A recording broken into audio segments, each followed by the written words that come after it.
And we're back to cycle 6 in oxygen not included. We got a couple of our rooms set up, some oxygen and some batteries, and the printing pod actually gave me a dupe that I like the look of, so we have a fourth dupe who immediately gets to work.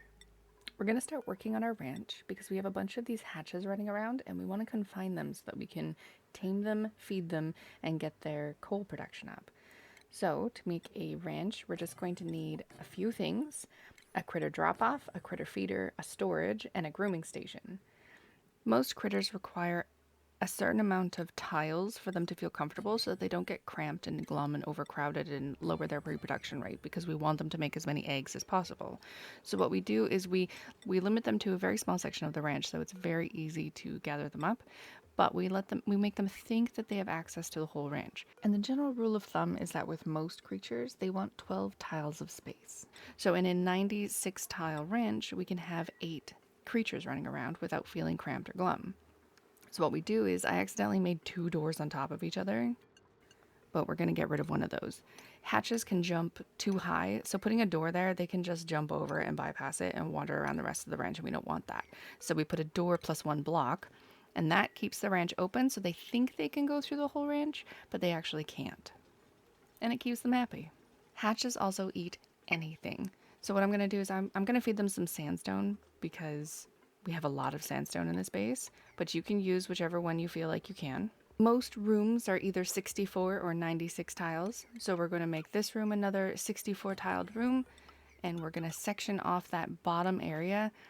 We don't want those shine bugs shining their light in the bedroom, so we're going to section it off and keep them in there so that they can shine their light on all those bristle blossoms. And I'm going to add a couple more bristle blossom farm plots so that we can grow more bristle blossoms in that room and get that free light without having to waste any energy or make it hot from the light bulbs. And then now's about the time that I even set up my storage. Like I said before, I don't use storage bins. It's not that great in the later game. It looks really bad. It adds a lot of time up to your dupes and just general game performance. So I use the smart storage, and I've linked you a short that explains how to set it up. Now's about the time where I usually sort out my schedules as well. I take away their bathroom breaks. They go to the bathroom on their downtime, and downtime gives extra morale. So I just move that bathroom break into a downtime so that they have 4 downtimes instead of 3. And I start to stagger their breaks a little bit because we're not going to have more than 4 toilets and 4 sinks at a time. So we don't want more dupes than 4 going to the bathroom. So I stagger their breaks because bathrooms are usually the first thing that they go and do. Oh, hey, look, we got some Shinebug eggs from the printing pod. That's fantastic. We're going to move them all the way up. Every single item in the game has a move function. So if you click on it and look in the bottom right, there's a move to function. You can move anything specific anywhere around in the base, which is how we're going to populate our hatches. If you don't have a dupe with a wrangling skill yet, the easiest way to start populating your hatch ranch is just to move the eggs into the hatch area so that when they hatch, they're already there. Now the next big problem that we're going to do, this is going to take quite a few cycles to build, but it's so worth it in the end. We're going to start planning out our showers, our toilets, and our sinks with a closed water loop. I've also made a short, I'll link it at the top, how to make something like that and the benefits from it. But we're going to start planning it out on the left-hand side here. The only problem is that we're going to have to get rid of that water. So we're going to create a little pool for the water to go in. And of course we need the dupes to dig the pool first, or else the water's going to go everywhere. So we're going to plan out these rooms to be 64 tiles each. And I'm going to try and keep the natural tiles on that bottom room for our shower, because a room can't be 2 things, and there's no room bonus for a shower. But we can make the shower a nature reserve. That way when the dupes go into the shower, they actually get a nature reserve buff. But that pool of water is going to be an issue, so we need to make a pool for this to dump into so that it doesn't go everywhere in our base. Got to pre-plan a little bit. So we'll make a little pool down here for the dupes to cut out, and we're going to set the priority on 9 on the pool so that the dupes know to do that first, or else this will just be a giant mess. We're going to set up all of our pipes and our water reservoirs. So we set up more polluted water reservoirs than clean water reservoirs. We only need 1 clean water reservoir because the sieve does all the work, And the dupes don't actually use a lot of clean water to wash their hands, but you end up getting a lot more polluted water in the end.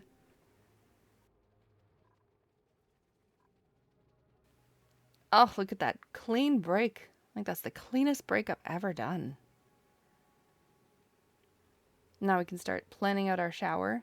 And like I said, we want to try and keep as many of the natural tiles as possible because we will get a pip eventually and we'll stick him in there so that he can plant some natural plants in there to make it a nature reserve.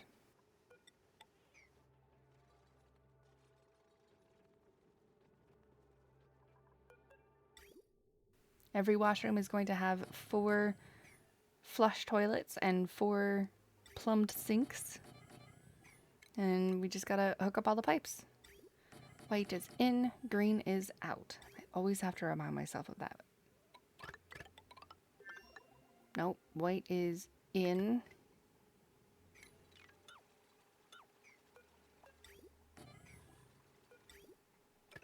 Green is out. There we go.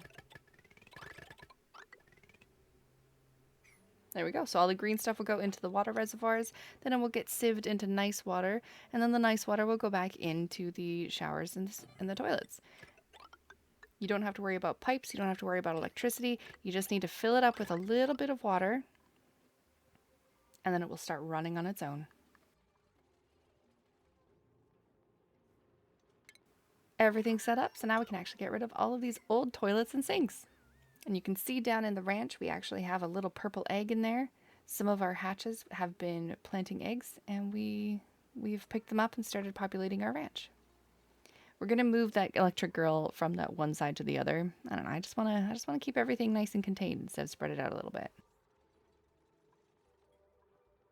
We also haven't done anything with polluted water yet. So if you look to the right of the map here, there's a bunch of slime, algae, polluted water, polluted air, and everything there. So I'm going to make a little drop off for all the polluted water that we've been picking up in bottles from accidents. And the great thing about polluted water is that it will off-gas polluted air, which is good and bad. You want to make sure that you clean the air because polluted air carries germs. We're going to put a bottle opener on that side so that all the dupes can open up all those polluted waters, spread it all over that pool, and then we're going to grab some deodorizers. And this is what I always do. Is on either side of the ladder, I put some airflow tiles and the deodorizers on top. The deodorizers can pull the air through the airflow tiles, and it kind of creates a little bit of a barrier before that air hits the rest of the base, and we're going to clean it before it can hit the rest of the base. And now we have a little bit of oxygen generation that we're just going to clean before the dupes breathe it. And in total, we're coming to the end of cycle 20. We have 3 oxygen diffusers. One of them is actually max pressure right now, so it's not turned on. But we have 1 in the hatchery, we have 1 in the kitchen, and then we have 1 next to the hamster wheel. Only 2 of them are on because we're actually doing fantastic on the air again. But we're just going to stay on top of it. And there you go. The end of cycle 20. We have plumbed washrooms. We have a kitchen made up with the grill. We have our closed water loop. And then we have some more oxygen generation from our polluted water pool. Now the big question is, where do you want to go from here?